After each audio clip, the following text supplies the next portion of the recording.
The golden glow of twilight filtered through the frosted glass windows of the velvet room, casting amber shadows across the polished mahogany bar where I stood, my hands moving with practiced precision as I prepared a perfect old-fashioned. At 24 years old, I had spent the last 3 years perfecting my craft behind this bar, memorizing not just drink recipes, but the stories of every regular who walked through those doors. Mrs. Chen always ordered a French 75 on Wednesdays after her pottery class. Marcus wanted his Manhattan extra dry with 3 cherries, never 2. Old Mr. Petrov preferred his vodka neat, served in a chilled glass that I kept in the freezer specifically for him. "Luna, table 6 needs their drinks 10 minutes ago," snapped Greg Thornton, our supervisor, his breath already carrying the telltale scent of whiskey even though his shift had only started an hour ago. His bloodshot eyes tracked my movements with the intensity of someone looking for any excuse to assert his dwindling authority. Greg had been with the Velvet Room for 15 years, watching as the bar's reputation slowly declined from Manhattan hotspot to neighborhood dive. He blamed everyone but himself for the empty tables and the dwindling profits. "Coming right up," I responded smoothly, already reaching for the premium gin that table 6's order required. My fingers danced across the bottles, measuring, pouring, garnishing with the efficiency of someone who had made these drinks thousands of times. The couple at table 6 were celebrating their anniversary, and I had taken the liberty of adding a complimentary chocolate-covered strawberry to their tray, a small gesture that cost the bar pennies but created memories worth far more. The evening rush was just beginning to build, and I could feel the familiar rhythm taking over my body. This was when I felt most alive, when the world narrowed down to the sound of ice clinking in shakers, the smooth pour of premium spirits, and the grateful smiles of customers who appreciated genuine craftsmanship. My dark hair was pulled back in a sleek ponytail, and my simple black vest and white shirt were immaculate, despite the chaos of the dinner service. Presentation mattered in this business, almost as much as the quality of the drinks themselves. "You think you're so special, don't you?" Greg muttered as he passed behind me, deliberately bumping my shoulder hard enough to make me spill a few drops of vermouth. "Making those fancy garnishes, chatting up the customers like you own the place. You're just a bartender, sweetheart. Don't forget it." I bit back the sharp retort that rose in my throat. Greg had been getting progressively worse over the past few months, his drinking escalating along with his verbal abuse. I had complained to the general manager twice, but Mr. Patterson seemed more interested in avoiding confrontation than protecting his staff. The Velvet Room was hemorrhaging money, and everyone was too busy scrambling to save their own positions to care about a young bartender's complaints about a supervisor with seniority. What I didn't know was that sitting in the corner booth, partially obscured by the decorative screen that separated the main floor from the VIP section, was Damian Sterling. At 35, he had built an empire of boutique hotels across Manhattan, each one a carefully curated experience that catered to discerning travelers who valued authenticity over ostentation. He owned 49% of the Velvet Room, a recent acquisition that he had made after identifying the property as underperforming with massive potential. Damian was nursing a glass of scotch, his sharp gray eyes taking in every detail of the bar's operation. He had arrived unannounced, preferring to observe his investments in their natural state, rather than during the carefully orchestrated tours that managers loved to arrange. His dark suit was impeccably tailored, and his presence commanded attention, even though most of the staff had no idea who he was. He had watched me for the past hour, noting how I remembered every customer's preferences, how I turned simple drink service into an experience, how my smile remained genuine even when Greg deliberately made my job harder. The evening progressed, and the bar filled with the usual Thursday night crowd. I was in my element, mixing drinks, sharing stories, making recommendations that always delighted first-time visitors. A young couple celebrating a promotion asked for something special, and I created an off-menu cocktail using elderflower liqueur, fresh basil, and champagne that made the woman actually clap with delight. An older gentleman was clearly having a rough day, and I served his bourbon with a sympathetic ear and a small plate of the house nuts, warm from the oven. Luna, I need you in the storage room. Now. Greg's voice cut through the pleasant buzz of conversation, harsh and demanding. His face was flushed, and I could smell the alcohol radiating from him in waves. He had been drinking steadily throughout his shift, something I had documented mentally, but had no power to stop. Greg, I've got 6 drink orders pending and... I said now. His hand clamped around my upper arm, fingers digging in hard enough to leave marks. We need to discuss your attitude problem. My heart began to race, not with fear exactly, but with the recognition that this situation had escalated beyond normal workplace tension. The storage room was in the back of the building, away from customers and cameras, a place where Greg had cornered other female staff members for conversations that always left them shaken and quiet. Let me finish these orders first, I said firmly, trying to pull my arm free. Whatever you need to discuss can wait 10 minutes. You don't tell me what can wait, Greg snarled, his grip tightening. You think you're better than me? You think these customers care about you? You're replaceable, Luna. There's a line of pretty girls who would kill for your job. He started dragging me toward the back hallway, his fingers bruising my arm as I stumbled over my feet. The customers were starting to notice, conversations faltering as they watched the scene unfolding. I saw Mrs. Chen half rise from her seat, concern written across her face. Marcus was already pulling out his phone, probably debating whether to call the police. What happened next changed everything. Damian Sterling rose from his booth with the fluid grace of a predator, his 6'2" frame suddenly seeming to fill the entire room. His handsome face was carved from stone, jaw set in a hard line that spoke of controlled fury. He moved swiftly across the floor, his expensive shoes making no sound on the hardwood as he closed the distance between himself and Greg. Remove your hand from her arm, now. His voice was quiet, almost conversational, but it carried an undercurrent of absolute authority that made everyone in the bar fall silent. Greg spun around, his drunken bravado making him stupid. Mind your own business, pal. This is between me and my employee. Your employee? Damian's eyebrow arched slightly, and I caught something dangerous flickering in his eyes. Interesting, because I own this establishment, and I don't recall authorizing supervisors to assault my staff. The blood drained from Greg's face so quickly, I thought he might faint. His hand released my arm as if I had suddenly become electrified, and he stepped back, swaying slightly on his feet. Mr. Sterling, I didn't. I was just... She has an attitude problem and I was going to... You were going to drag a female employee half your size into an isolated storage room while intoxicated on duty. Damian's words were precise, each one landing like a hammer blow. Do I have that correct? I stood frozen, my arm throbbing where Greg's fingers had dug in, watching this stranger defend me with a ferocity that was both terrifying and intoxicating. Damian Sterling. The name clicked into place suddenly. I had heard whispers about the mysterious investor who had bought into the Velvet Room, but I had never seen him before tonight.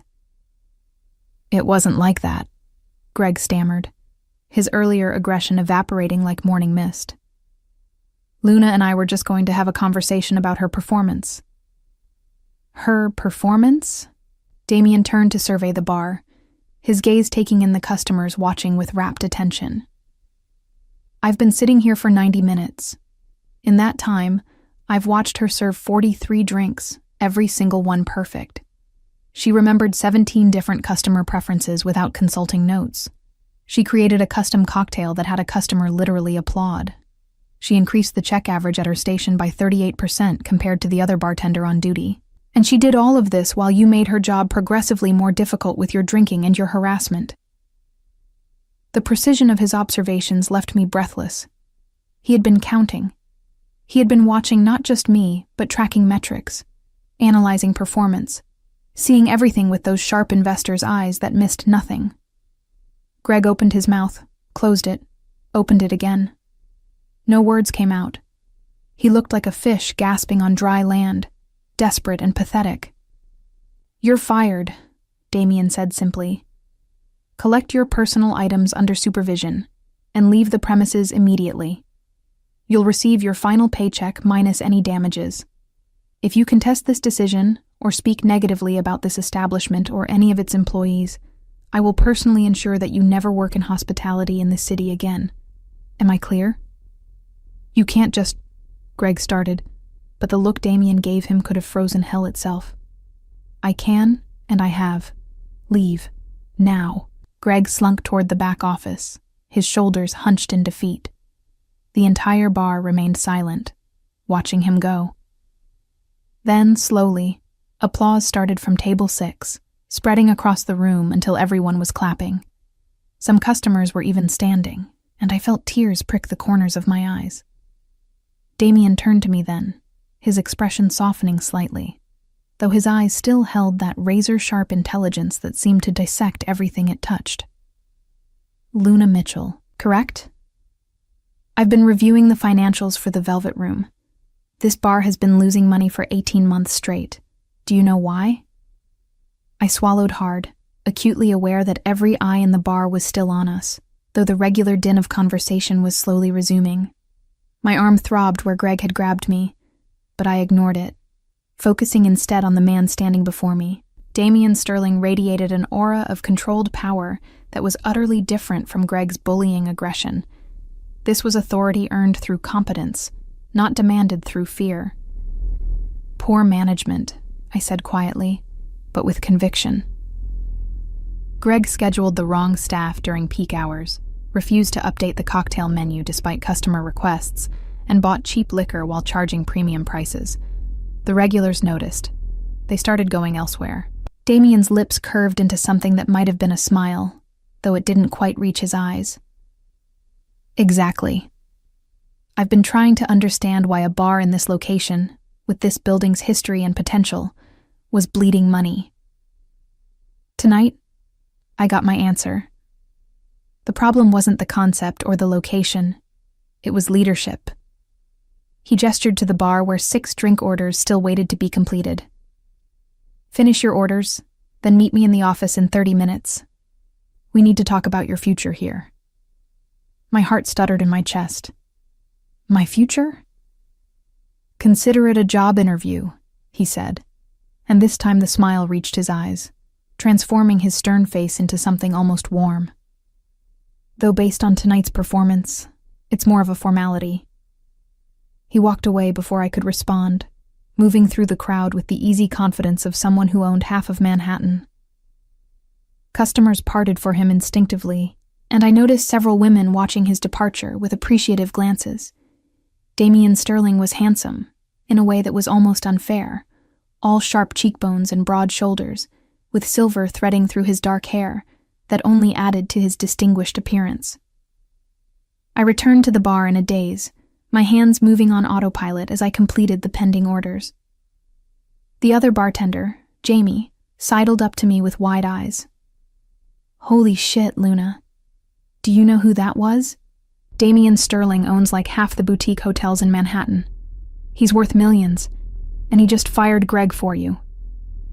Jamie's voice was pitched low, but excitement made it carry. "What do you think he wants to talk about?" "I have no idea," I admitted, though my mind was racing with possibilities. A job interview could mean anything from a promotion to a transfer to one of his other properties. Or it could mean he was about to explain very politely why I would be let go along with Greg, cleaning house entirely. The next 30 minutes passed in a blur of drinks and congratulations. It seemed every regular wanted to buy me a shot in celebration of Greg's termination, though I politely declined them all. I needed to be completely clear-headed for whatever conversation awaited me. Mrs. Chen squeezed my hand as she left, telling me I deserved better than how I'd been treated. Marcus slipped me a $50 bill as a tip, winking and saying, "You're going places, kid." When my replacement arrived for the closing shift, I untied my apron with shaking hands and made my way to the office. The hallway seemed longer than usual, each step weighted with anticipation and nervousness. I could hear raised voices from inside, the general manager, Mr. Patterson's whiny tone alternating with Damien's calm, implacable responses. But we can't just fire supervisors without documentation and proper procedures. I can fire anyone I want. I own this establishment. Or have you forgotten that detail? Mr. Sterling, with all due respect, if you had any respect, you would have addressed the hostile work environment months ago when Luna filed her complaints. Complaints that I had to discover by reading through HR files because you certainly never informed me. I knocked softly on the door, interrupting what was clearly an uncomfortable conversation for Mr. Patterson. Damien's voice called out for me to enter, and I stepped into the cramped office that smelled of stale coffee and desperation. Mr. Patterson looked like he wanted to melt into the floor. His comb-over was disheveled, and sweat stained the armpits of his cheap shirt. Damien, in contrast, looked as fresh as if he had just arrived. His suit still crisp, his expression neutral but his eyes sharp as broken glass. "Luna, please sit," Damien said, gesturing to the only other chair in the room besides the one he occupied behind the desk.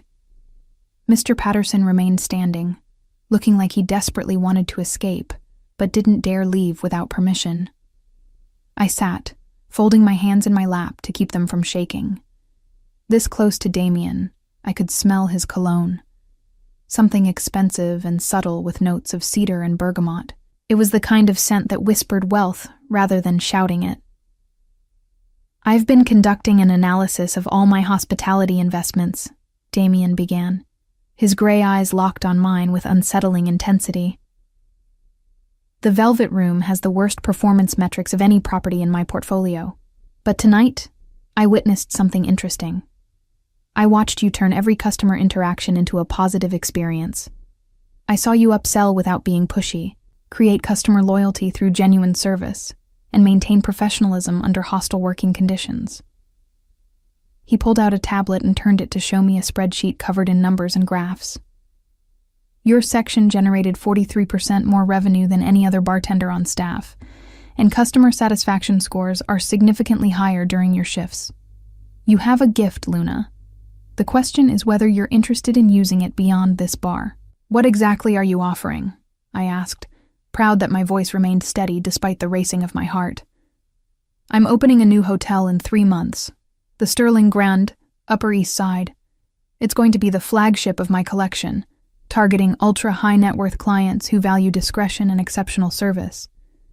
The rooftop bar will be the crown jewel of the property. I need someone to design the beverage program, hire and train the staff, and manage the operation. Someone who understands that hospitality is about creating experiences, not just serving drinks." He paused, letting the weight of his words settle. "I'm offering you the position of beverage director. Your salary would be triple what you make here, plus profit-sharing bonuses. You would have complete creative control over the menu and operations, with a budget that would make your head spin. You would report directly to me." I couldn't breathe. Triple my salary, complete creative control, a flagship property. It was everything I had dreamed about during those long nights mixing drinks while Greg breathed whiskey fumes down my neck and told me I was lucky to have a job. Why me? The question escaped before I could stop it.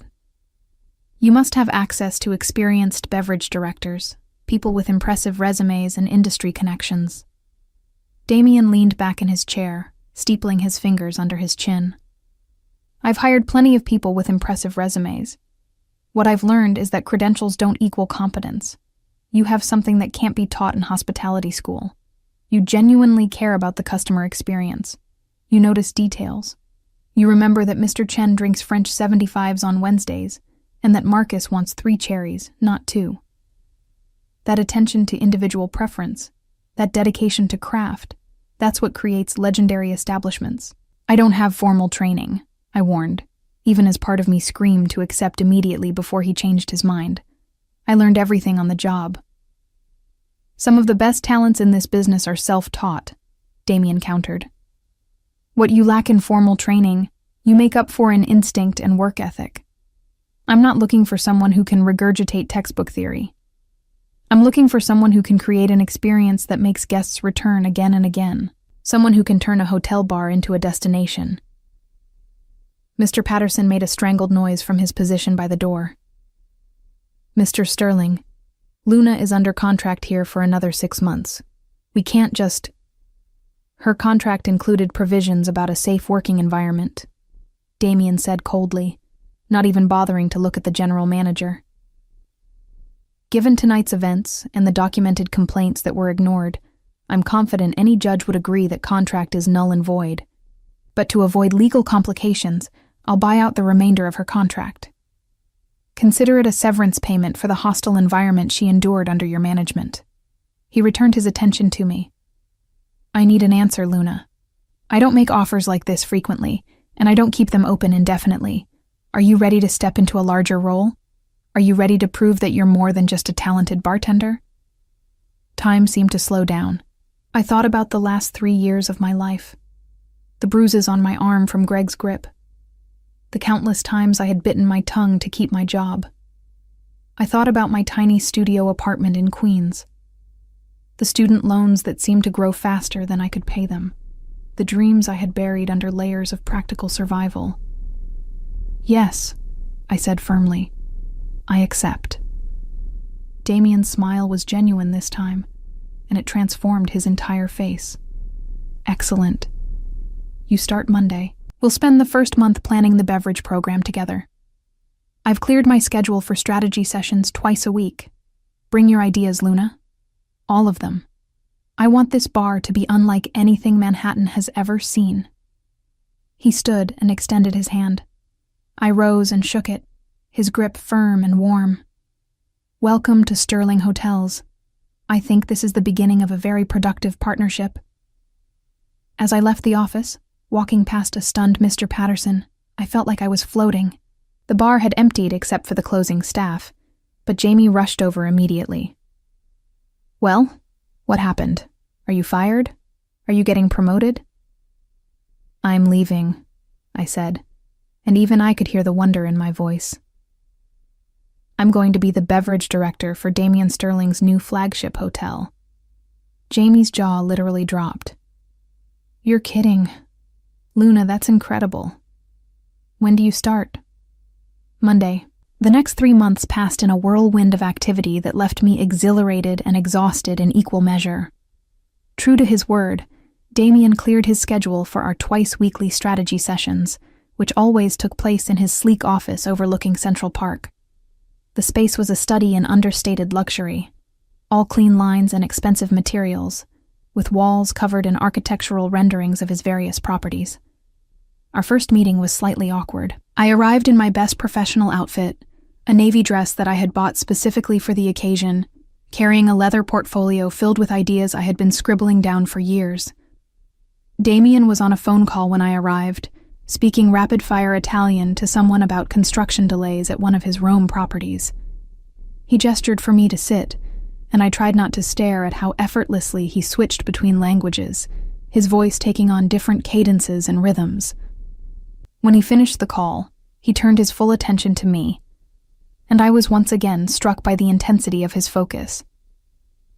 Damien didn't just listen. He absorbed information, those gray eyes tracking every word, every gesture, processing and analyzing at a speed that was almost intimidating. Show me what you've been thinking about, he said simply, pushing aside the reports he had been reviewing. I opened my portfolio with slightly trembling hands. I've organized my ideas into 3 categories: cocktail program, customer experience, and staff culture. Can I start with the cocktail program? Please. I spread out my sketches and notes, years' worth of observations and innovations that I had never had the authority to implement. The trend in high-end establishments is molecular mixology and elaborate presentations. But I think we should go in the opposite direction. Classic cocktails, executed perfectly, with a focus on quality ingredients and personal service. No smoke bubbles or flaming garnishes, just exceptional drinks made by bartenders who know their craft. Damien leaned forward, studying my proposed menu. Why classics? Because they're timeless. Because someone who orders a Manhattan at 20 will still order one at 60. And because perfect execution of a classic is far more impressive than a mediocre attempt at innovation. I pointed to my notes. But we elevate them. We make our own bitters. We age our spirits in-house for signature finishes. We source obscure vintage spirits for customers who want something special. Every drink becomes a story. I like it, Damien said slowly, and I could see his mind working, already envisioning the implementation. It's unexpected. Every rooftop bar in Manhattan is trying to be trendy and Instagram-worthy. You're proposing we be the opposite, timeless rather than trendy. Exactly, and for the customer experience, I flipped to the next section of my portfolio. I want to implement a preference database. Every guest who orders a drink gets logged.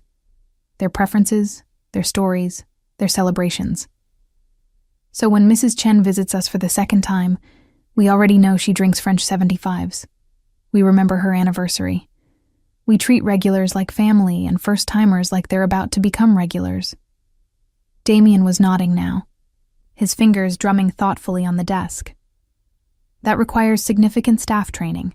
Most bartenders can barely remember orders from 1 hour to the next, let alone weeks or months later. Which brings me to staff culture, I said, gaining confidence as I saw his genuine interest. I want to hire people who care. Not necessarily people with impressive resumes, but people who understand service. We pay them well above industry standard. We give them profit-sharing incentives. We create an environment where they want to stay, where they take pride in their work. And we fire anyone immediately who creates a hostile environment. The last comment hung in the air between us, and Damien's expression softened slightly. No more Gregs. No more Gregs, I confirmed. I learned more from terrible bosses than good ones. I know exactly the kind of culture I don't want to create. We spent the next 4 hours drilling into details, debating everything from glassware selection to staff uniforms. Damien challenged every assumption, playing devil's advocate, forcing me to defend my ideas with data and logic. It should have been stressful, but instead it was thrilling. He treated me like an equal, not a subordinate, genuinely interested in my perspective even when he disagreed. You've thought about this deeply, he said finally, as the sun began to set over the park, painting his office in shades of amber and gold. Most people I interview have superficial ideas they've borrowed from other establishments. You've clearly been planning this for years. I had a lot of time to think during slow shifts, I admitted. And when your supervisor makes your life miserable, you spend a lot of nights lying awake imagining how you would do things differently. Greg did you a favor then, though I don't recommend his management style. Damien stood and walked to the window, looking out over the city. I built my business by identifying wasted potential, underperforming properties that needed better management, talented people stuck in situations that didn't recognize their value. You were both.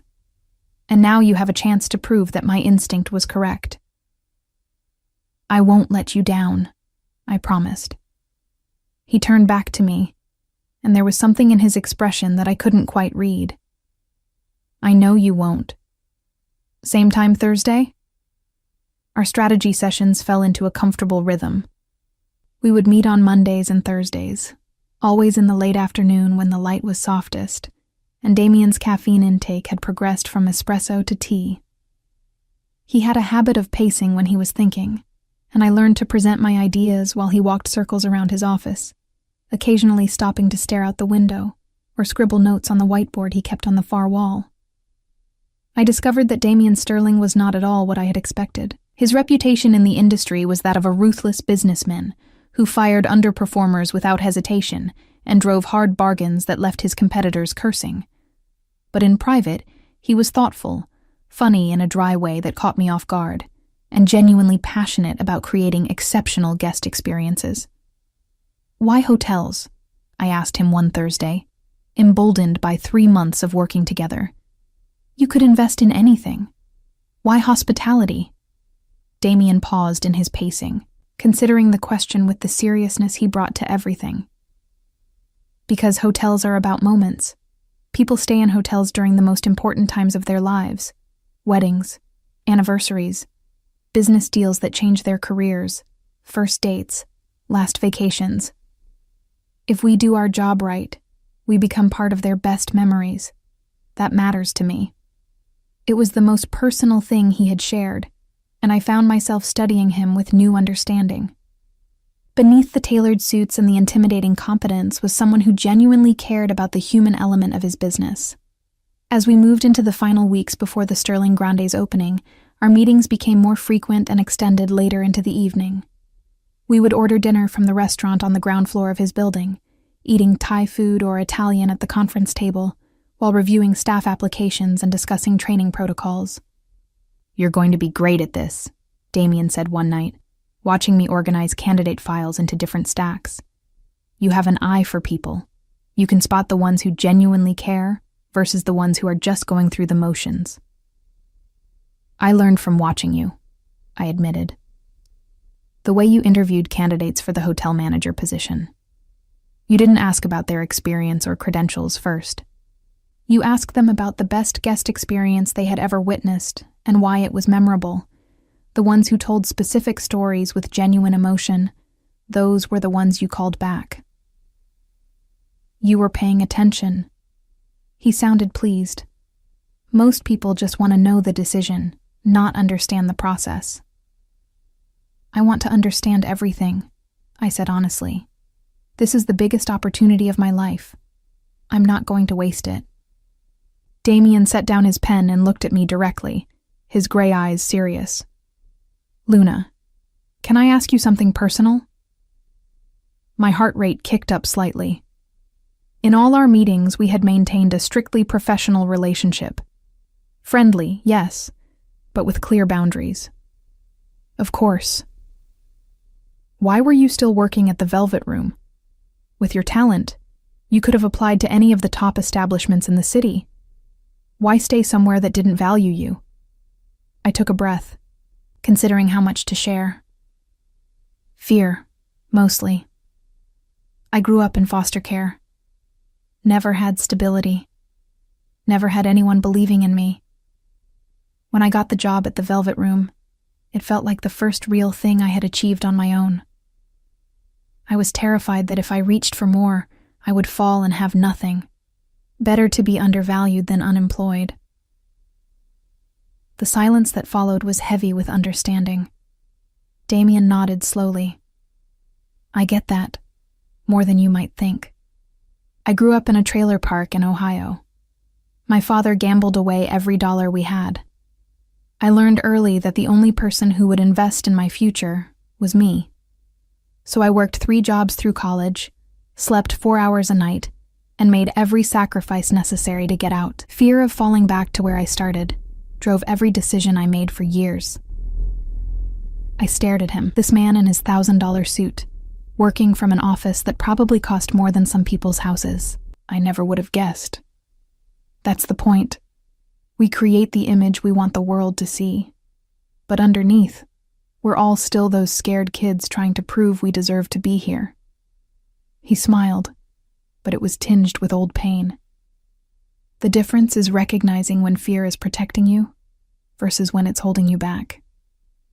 You were ready to move past the Velvet Room long before I walked in that night. "Maybe," I conceded, "but I needed someone to believe in me first. To show me it was possible." "And now?" "Now I'm terrified and exhilarated in equal measure," I admitted. "In 2 weeks we open. I have a team of 12 bartenders who are looking to me for leadership. I have a menu that I created from scratch. I have an opportunity to either prove you right or prove you made a terrible mistake." Damien laughed, and the sound was rich and genuine. "Luna, I don't make mistakes about people. I've been doing this too long. You're going to exceed every expectation. The only person who doubts that is you." The opening approached with frightening speed. The hotel construction finished 3 days ahead of schedule, and suddenly we were doing staff training in the actual space. The rooftop bar was breathtaking, all floor-to-ceiling windows and elegant wood accents, with a view that stretched across Manhattan like a glittering promise. Damien had approved every detail I had requested without question. The custom glassware etched with the hotel logo, the state-of-the-art refrigeration system that allowed us to store our house-aged spirits at perfect temperatures, the sound system that could shift from sophisticated jazz to modern electronica depending on the crowd.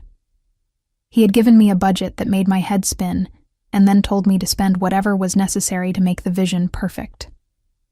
The training sessions revealed something unexpected about Damien Sterling. He showed up for every single one, despite having a dozen other properties demanding his attention and a schedule that would have broken most people. He sat in the back of the room while I ran the staff through service protocols, occasionally taking notes, but never interrupting. When I stumbled over explaining the proper technique for expressing citrus oils, he stood up and demonstrated the motion with such casual expertise that my entire team stared. "You bartended?" I asked after the session, genuinely shocked. "How do you think I worked 3 jobs through college?" He smiled at my expression. "I worked every position in hospitality at some point. Kitchen porter, front desk, valet, bartender. If you don't understand the work, you can't evaluate whether it's being done well." I found myself watching him more carefully after that, noticing little things I had missed. The way he thanked the construction workers by name and asked about their families. How he arrived before everyone else and left last, always checking that details were perfect. The morning I arrived at 6 a.m. for an early delivery and found him already there, in jeans and a t-shirt, helping the team move furniture because we were short-handed. He worked like someone who remembered what it felt like to struggle, and that memory kept him humble even as his net worth climbed into ridiculous territory. "You're different than I expected," I told him one evening, a week before opening. We were alone in the bar, doing a final inventory check and tasting the cocktails I had created for the launch menu. Damien looked up from the old-fashioned he was sampling. "How so?" "When you fired Greg, I thought you might be this intimidating tyrant who ruled through fear. But you're not. You're demanding, yes, but you're also kind. You remember everyone's names. You ask about their lives. You work harder than anyone else.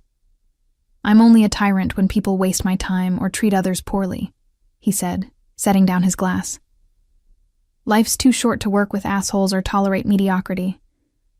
But if someone is genuinely trying, giving their best effort, I'll support them completely.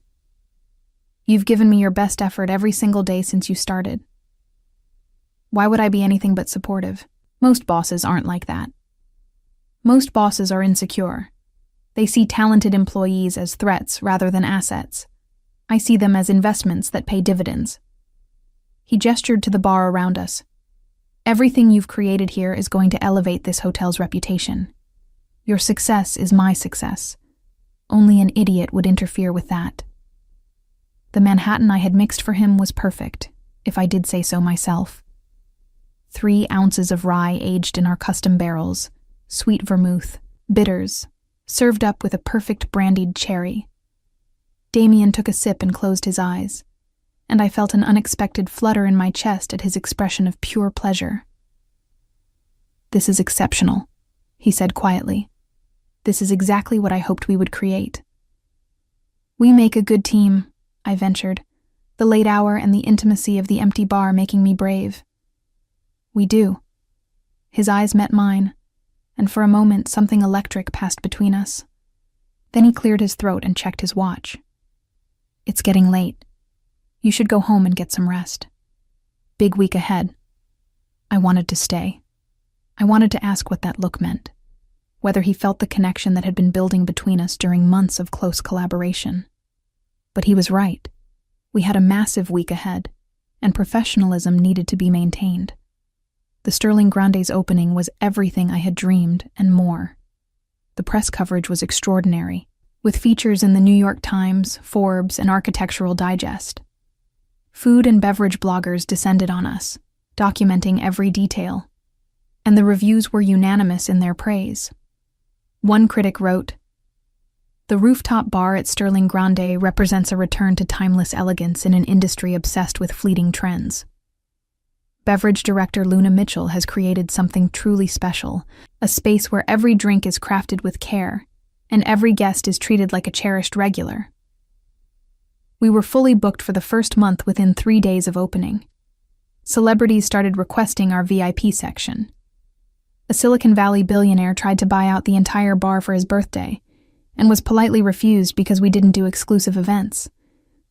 The wait list for tables stretched to 3 weeks.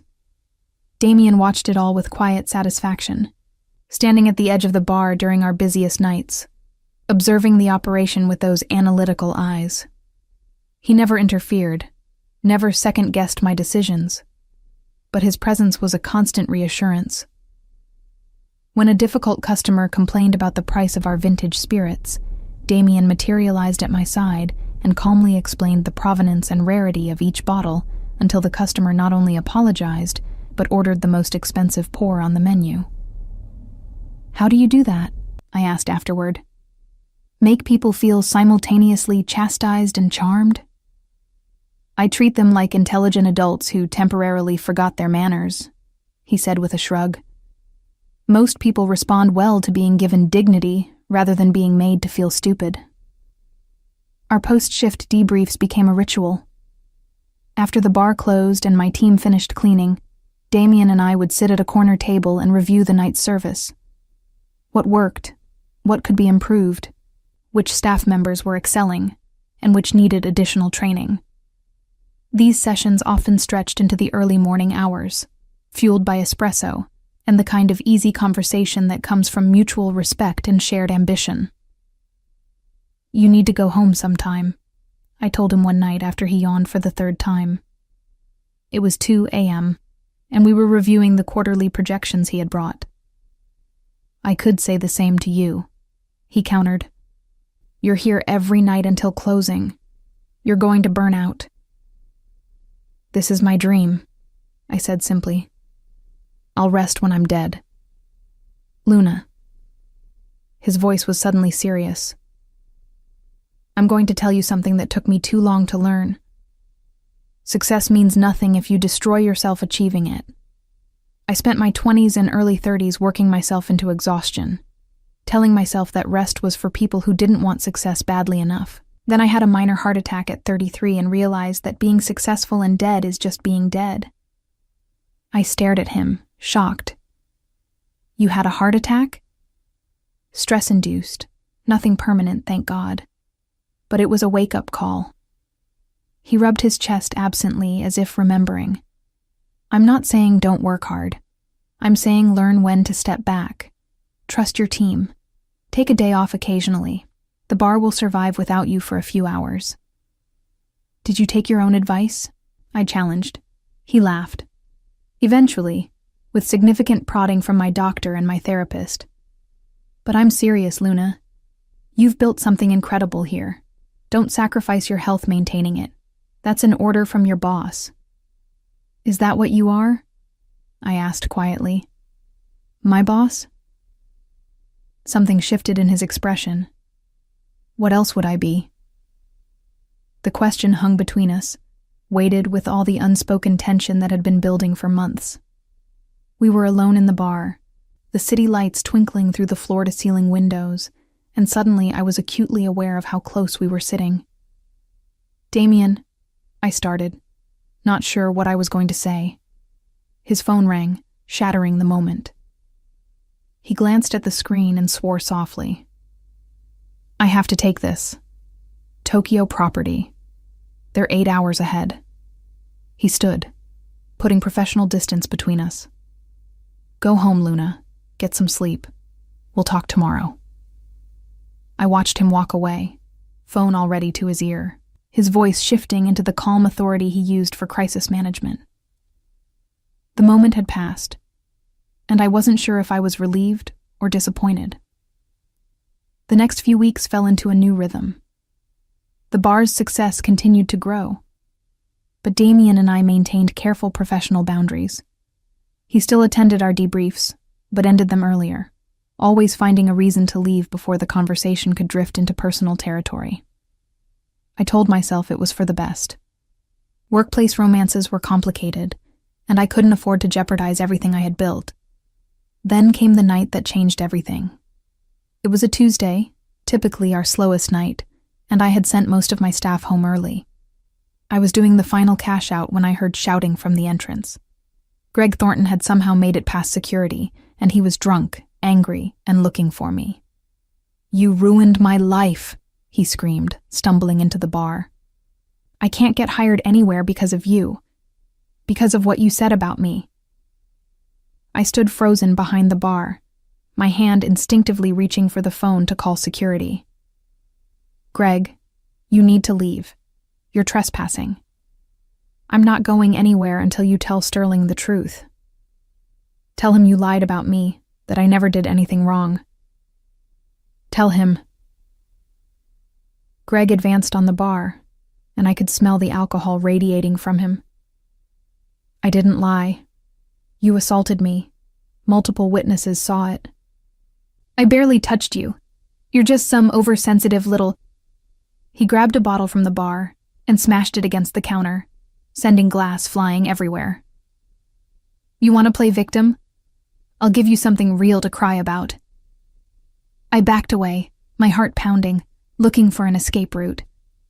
Greg was between me and the exit, and the broken bottle in his hand glinted dangerously under the lights. Then Damien was there, appearing from nowhere, like an avenging angel. He moved with a speed that belied his size, grabbing Greg's wrist and twisting until the bottle clattered to the floor. In one smooth motion, he had Greg face down on the bar, arm locked behind his back.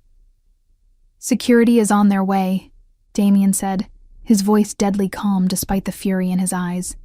"You have two choices: leave now voluntarily, or leave in handcuffs when the police arrive. Either way, you're done." Greg struggled weakly, but Damien's grip was unbreakable. "She ruined everything," Greg slurred. "Everything." "No," Damien said quietly. "You ruined your own life by being a bully and a drunk. Luna just refused to be your victim. Now choose, police or exit."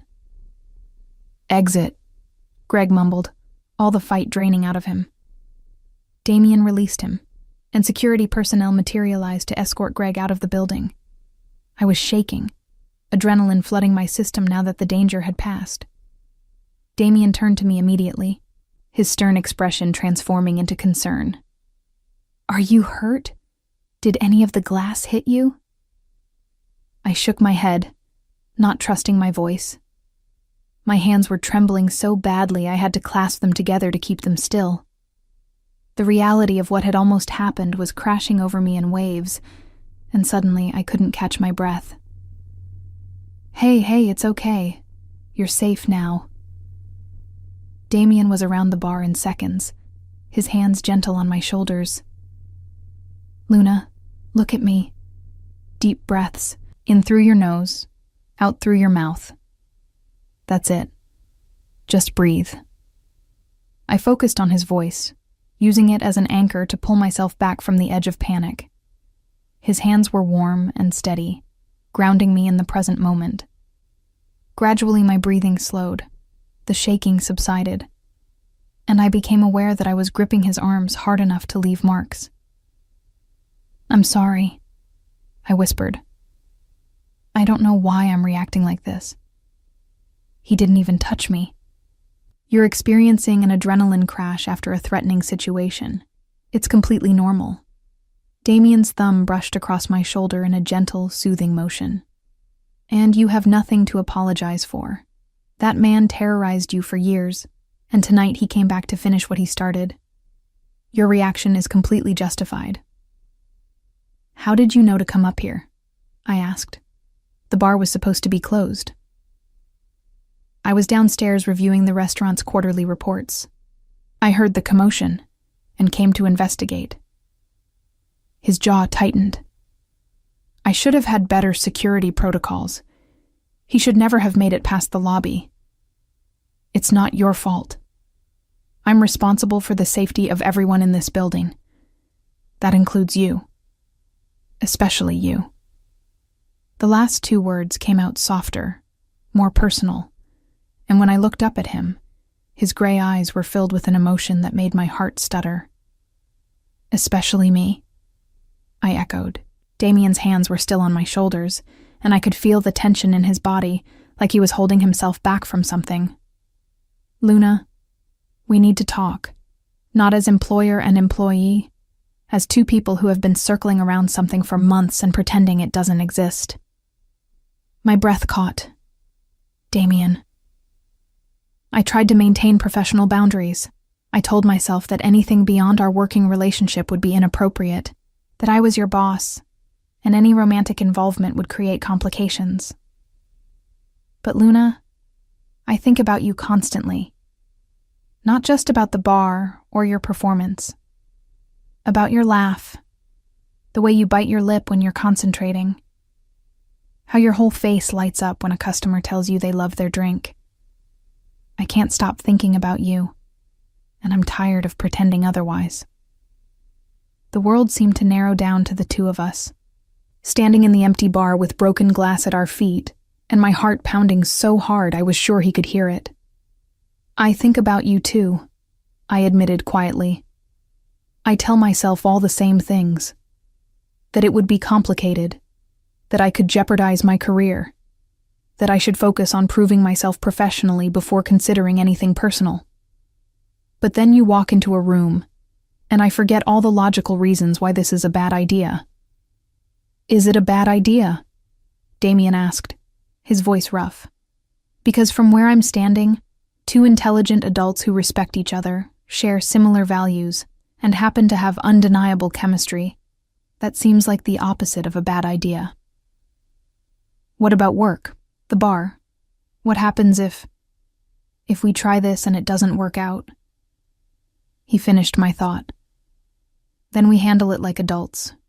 We maintain professionalism. We ensure it doesn't impact the business. But Luna, what if we don't try? What if we spend the rest of our lives wondering what might have been because we were too afraid to take a chance? He was right.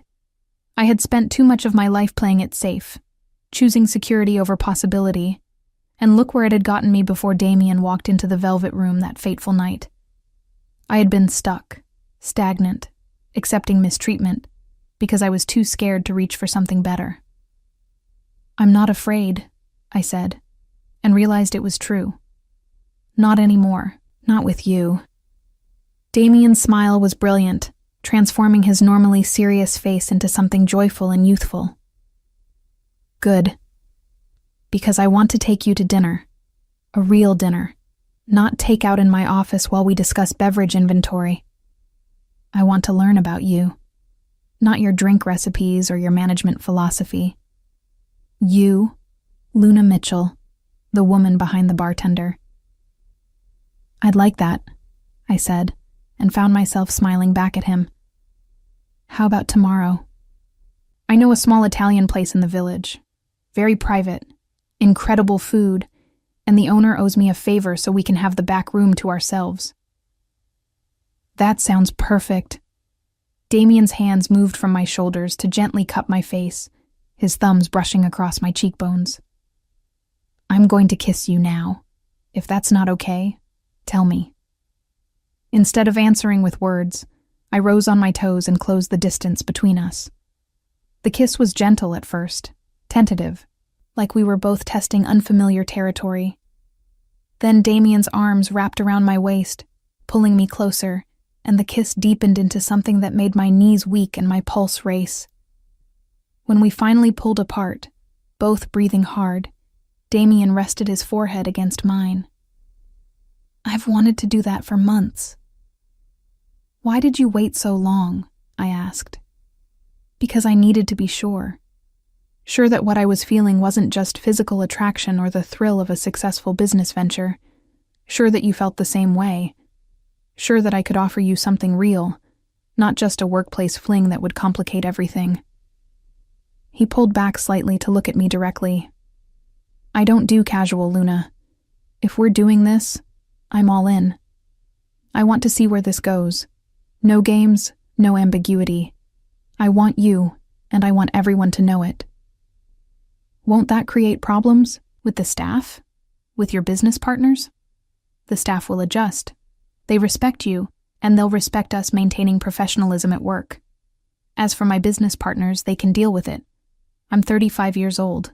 I've earned the right to date whoever I want without asking permission. He brushed a strand of hair from my face. Unless you're worried about what people will say.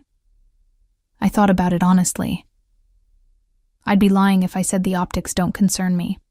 The young bartender dating her older, wealthy boss.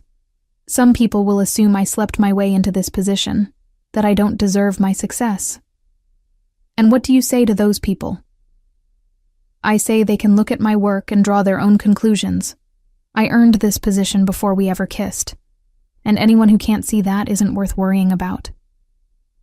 I surprised myself with the conviction in my voice. That's my girl, Damien said proudly. Let them talk. We know the truth, and that's what matters. Our first official date was everything I could have hoped for and more. The Italian restaurant was indeed small and intimate, the kind of place where the owner knew every customer by name. Damien had somehow arranged for them to prepare dishes that weren't on the menu, each course a revelation of flavors and techniques. But more than the food, I loved the conversation. Freed from the constraints of our professional relationship, we talked about everything and nothing. He told me about growing up in Ohio, about his father's gambling addiction, and his mother's quiet strength, about putting himself through college and business school, about the risks he took buying his first property, and the terror of potentially losing everything. I shared my own story. The foster care system that had shuffled me between homes, the high school teacher who had encouraged me to apply for college scholarships, the student loans that still felt crushing. The moment I first stood behind a bar and realized I had found something I was genuinely good at. We're both fighters, Damien observed, reaching across the table to take my hand. We both clawed our way up from nothing. Maybe that's why we understand each other so well. Maybe, I agreed. Or maybe you're just annoyingly perceptive and I can't hide anything from you. He laughed. There is that. We went on more dates. Dinner at exclusive restaurants, a private tour of a whiskey distillery in upstate New York, a weekend trip to Boston where Damien was checking on one of his properties, and I tagged along to explore the city's cocktail scene. Each outing revealed new layers to this man who had become so important to me. At work, we maintained strict professionalism. No public displays of affection, no special treatment. If anything, Damien was harder on me than before, challenging every decision and pushing me to constantly improve. But after hours, in the privacy of his penthouse apartment or my small place in Queens, we were just Luna and Damien, two people falling increasingly in love. Move in with me, he said one night, about 3 months into our relationship. We were on his terrace, looking out over the city, and the words came out of nowhere. What? I turned to stare at him. Move in with me. Your lease is up next month. You're at my place most nights anyway. Why maintain 2 residences when we could have one together? He pulled me closer, wrapping his arms around me from behind. I want to wake up next to you every morning.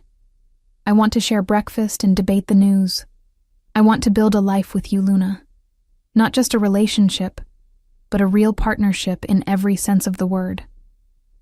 I thought about my tiny studio, the place I had fought so hard to afford on my bartender's salary. It represented my independence, my ability to take care of myself.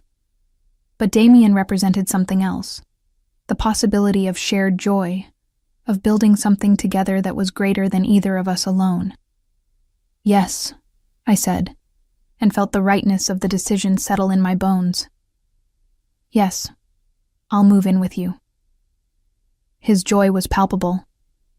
He spun me around and kissed me thoroughly, and we barely made it inside before things escalated into something more passionate.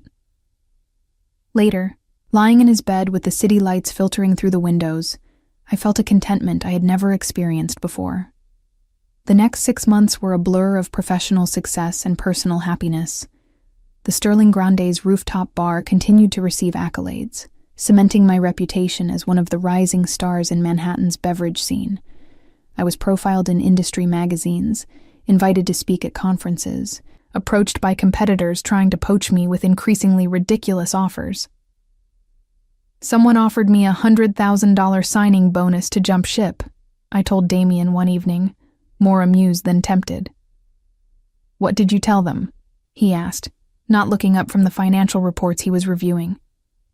I told them I'm exactly where I want to be, doing exactly what I want to do, with exactly who I want to do it with. Money can't buy that. He set down his papers and pulled me into his lap.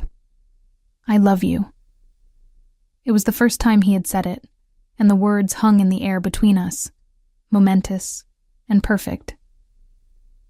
I love you too, I whispered back, and knew it was the truest thing I had ever said. The success of the rooftop bar attracted attention beyond industry insiders.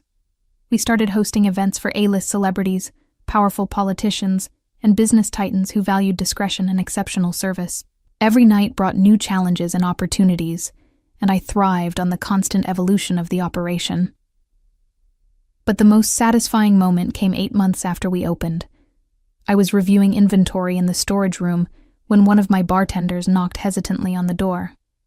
Luna, there's someone here asking to speak with you. He says it's about a job. I looked up from my spreadsheet. We're not hiring right now. Send him to the website to fill out an application.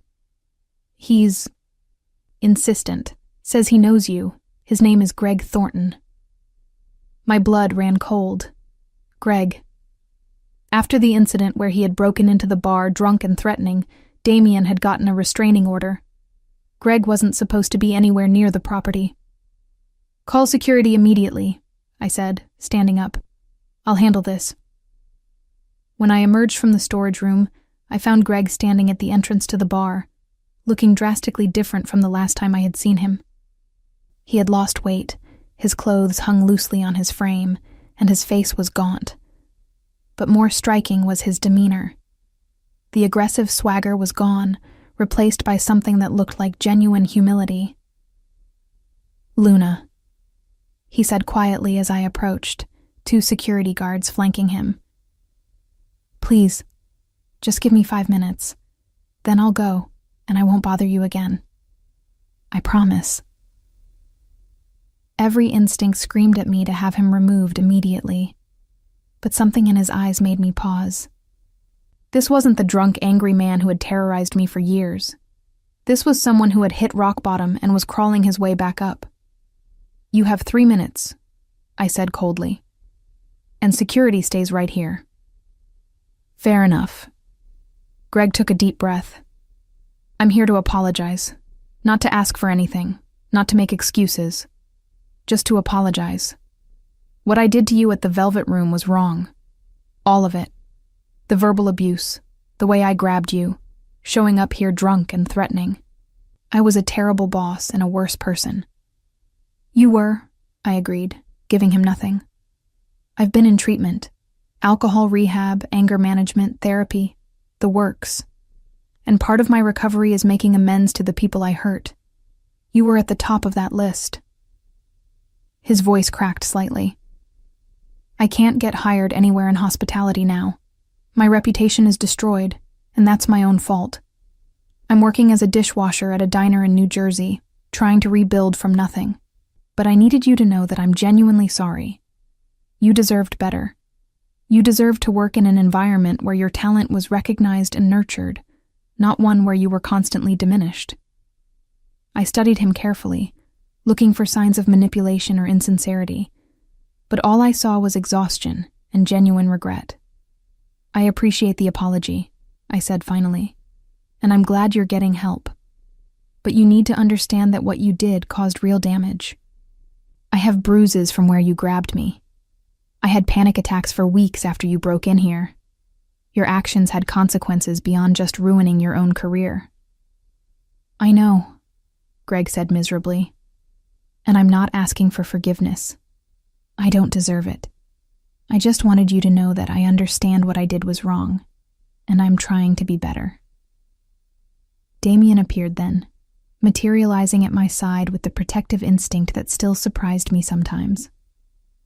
Is there a problem here? Greg's face went pale at the sight of the man who had destroyed his career with a single decision. No, sir. I was just leaving. Greg came to apologize, I said, putting a hand on Damien's arm to calm him. He's in treatment and making amends. Damien's expression didn't soften. Good. Treatment is important. So is accountability. You traumatized one of the best talents in this industry and tried to destroy her confidence because you felt threatened by her competence. No amount of apologies can undo that damage. I know, Greg repeated, and he looked like he might cry. I know I can't fix what I broke. I just wanted her to know I'm sorry. There was a long silence. Then, surprisingly, Damien spoke again. What diner are you working at? Greg looked confused by the question. Tony's place in Newark. Why? Because I know the owner. I'll call him and let him know you're trying to make amends and get your life together.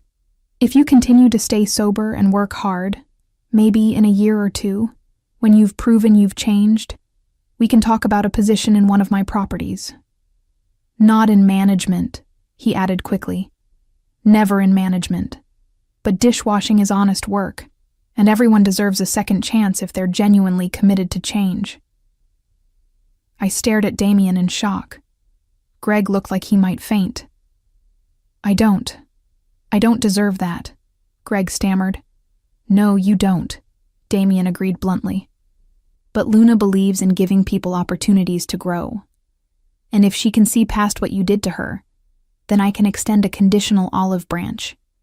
Conditional on you staying sober, staying in treatment, and proving over an extended period that you've genuinely changed.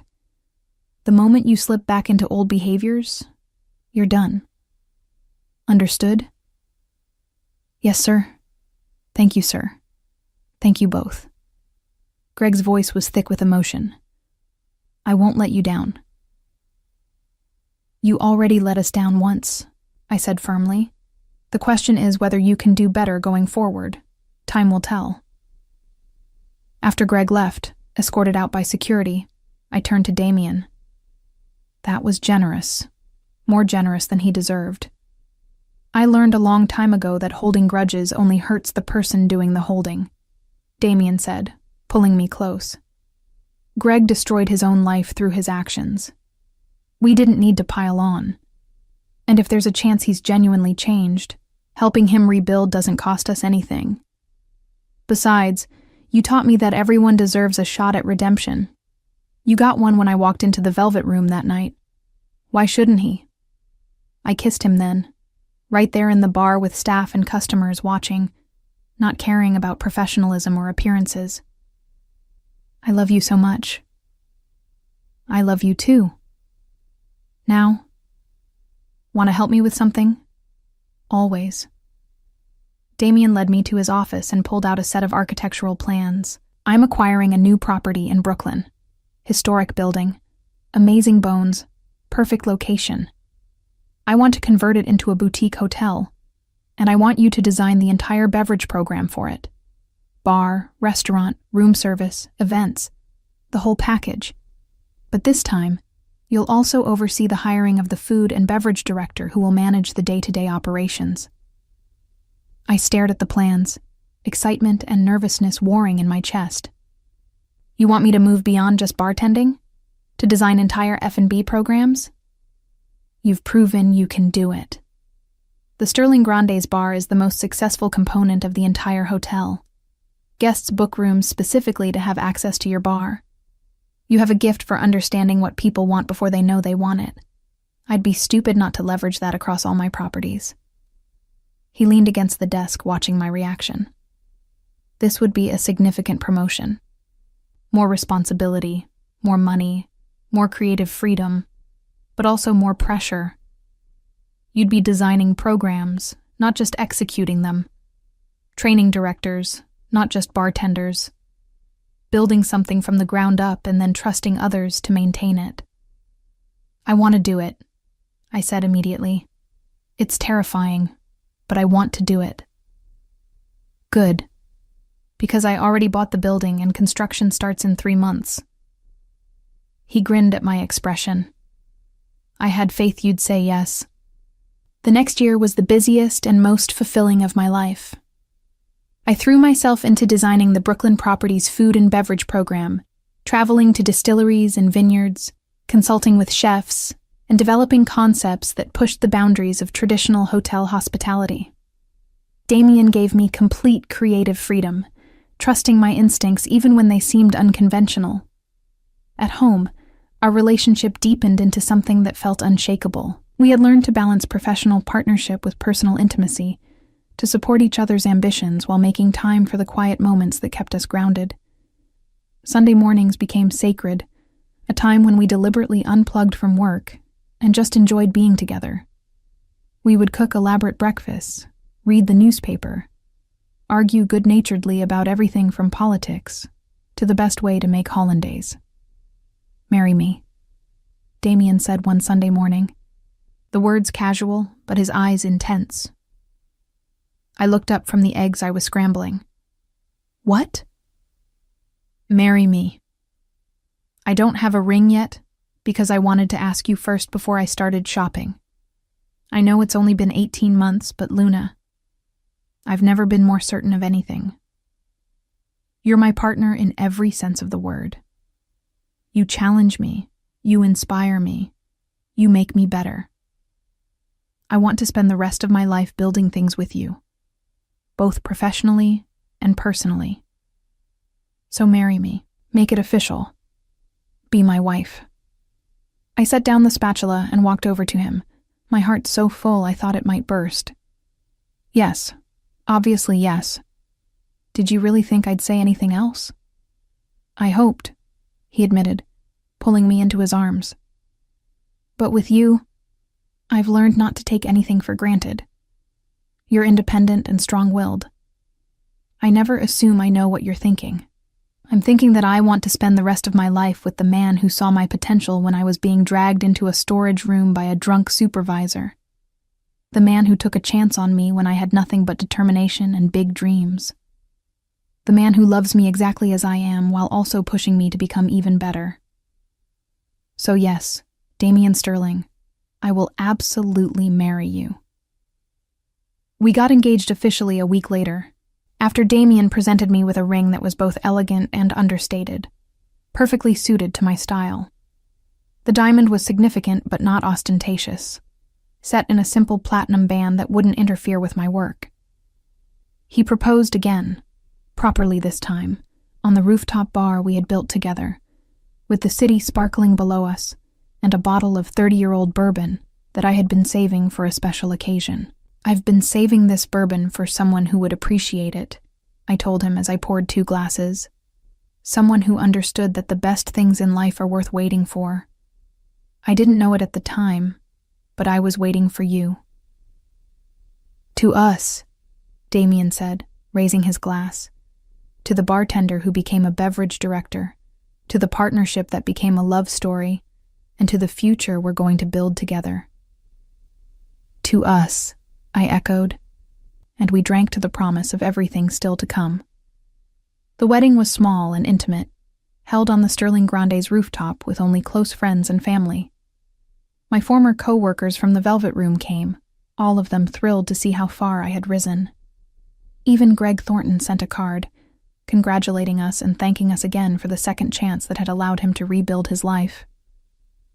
He was still sober, still working hard, and had recently been promoted to kitchen manager at Tony's place. As I stood on the terrace in my simple white dress, looking at Damien in his impeccably tailored suit, I thought about the journey that had brought us here. From the night he walked into the Velvet Room and defended me against Greg, through the months of building the bar together, to the moment we admitted our feelings and took a chance on each other. It had been unconventional, complicated, and sometimes scary, but it had also been the best decision of my life. "I love you," I said, as we exchanged vows, my voice carrying clearly in the warm evening air. "I love the way you see potential in people and places that others have written off. I love how you work harder than anyone else while still making time for what matters. I love that you challenged me to dream bigger and then gave me the tools to make those dreams reality. I promise to be your partner in all things, to challenge you as much as you challenge me, and to build a life with you that's worthy of the faith we've placed in each other." Damien's eyes were suspiciously bright as he said his vows. "I love your determination, your creativity, your refusal to settle for anything less than excellence. I love how you remember every customer's story and make each person feel valued. I love that you made me believe in second chances and redemption. I promise to support your ambitions, to trust your instincts, and to never take for granted the gift of having you in my life. You are my best investment, my greatest success, and the love I didn't know I was looking for until you walked into my life." As we sealed our promises with a kiss, I heard the staff from the bar cheering below, their affection genuine and their celebration heartfelt. Mrs. Chen was crying happy tears. Marcus was probably already planning an epic after-party. The team I had built, the family I had chosen, all gathered to witness the beginning of this new chapter. "Ready to build our next project together?" Damien whispered in my ear as we waved to our guests. "Always," I replied. "What did you have in mind?" "How about a family?